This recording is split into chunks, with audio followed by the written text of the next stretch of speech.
Hi there.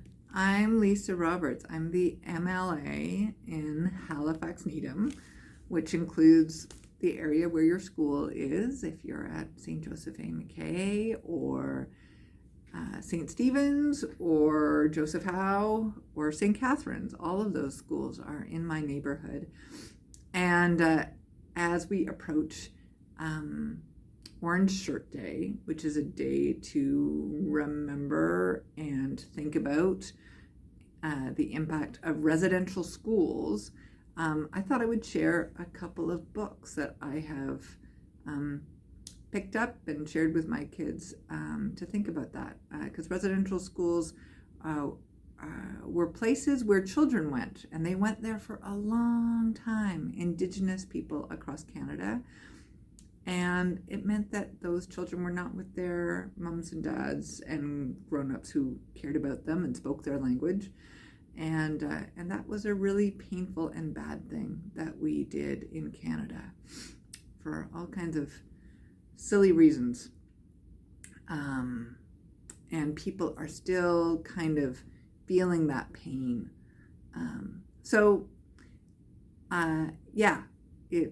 It's a hard thing to talk about in some ways, but also I'm really impressed always by authors and creative people who figure out ways to talk about it, because we need to talk about the things even when they're painful. So this book is called When We Were Alone, and it's by David Robertson and Julie Flett. And I'm going to do my best to read it and to show you the pictures, okay? Okay. Today I helped my Kokum in her flower garden.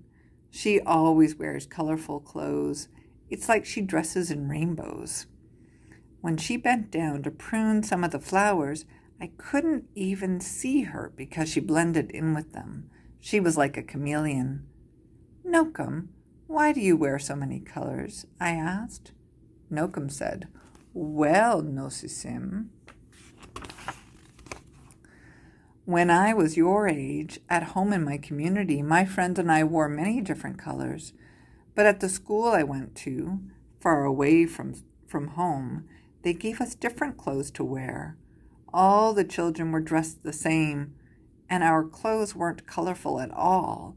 We all mixed together like storm clouds. Why did you have to dress like that? I asked. They didn't like that we wore such beautiful colors, Nokum said. They wanted us to look like everybody else.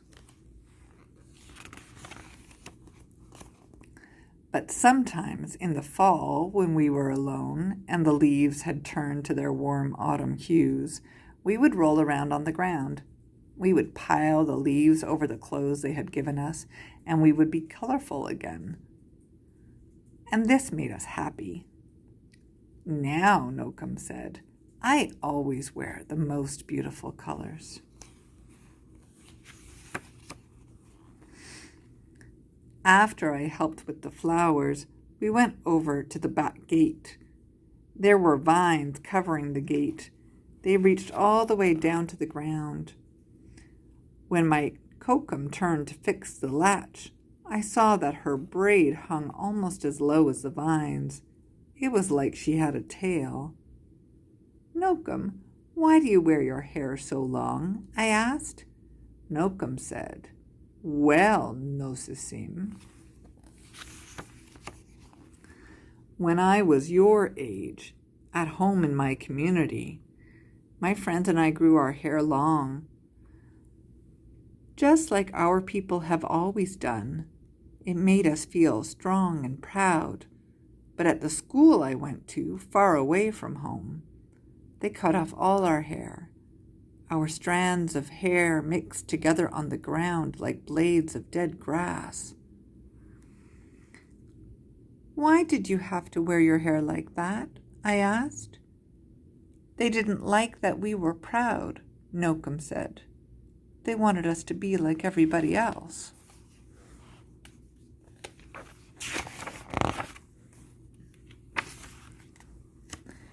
But sometimes in the spring, when we were alone and the grass had grown so long and thick in the fields, We would pick the blades from the ground. We would braid them into the short hair they had given us, and we would have long hair again. And this made us happy. Now, Nokum said, I always wear my hair very long.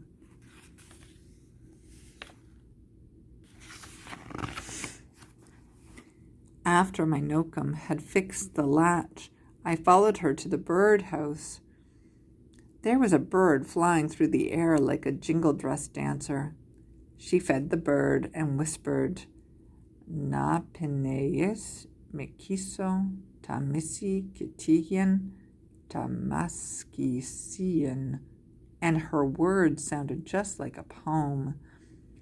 Nokum, why do you speak in Cree? I asked. Nokum said, Well, Nosisim. Oh, and look at that.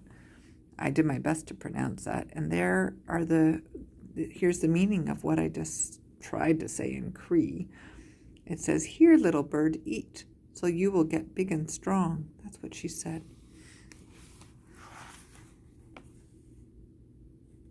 That's what those words look like. Well, Nosisim, when I was your age, at home in my community, my friends and I always spoke our language. But at the school I went to, far away from home, they wouldn't let us speak our words. All the children used their strange words, and we didn't understand them at all. Our voices blended together like a flock of crows. Why did you have to talk in their language? I asked. They didn't like that we spoke our language, Nokum said. They wanted us to talk like everybody else.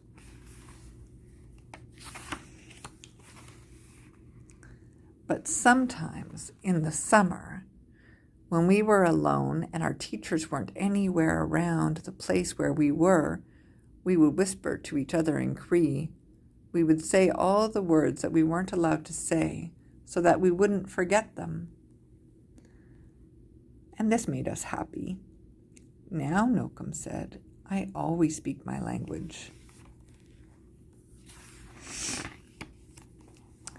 After our gardening work was done, I sat with my kokum in the backyard. Her brother came over and sat with us. He comes over all the time. We drank tea and ate bannock. The tea was hot and sweet, and the bannock was warm and moist and melted in my mouth. My kokum and my uncle talked and laughed like children. Nokum, why do you and Nokomis always spend time together? Nokum said, Well, Nosisim.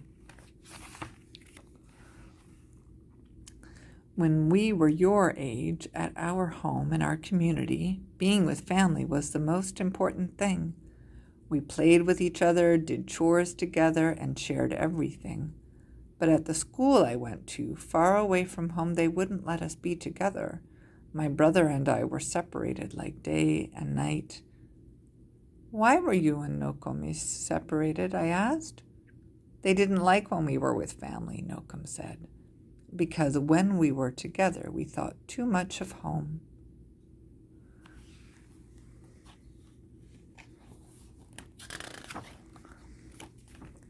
But sometimes in the winter, when we were alone and we were sure nobody could see us, we would find each other. We would take off our mitts, and in the crisp, cold air, we would hold hands so we could be with each other. And this made us happy. Now, Nokum said as she reached over and held my uncle's hand and mine, I am always with my family. And that's that.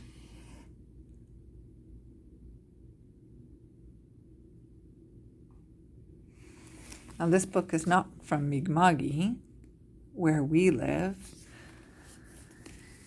Here in Nova Scotia, there was also a residential school at Shubenacadie, and I've got a book about that too.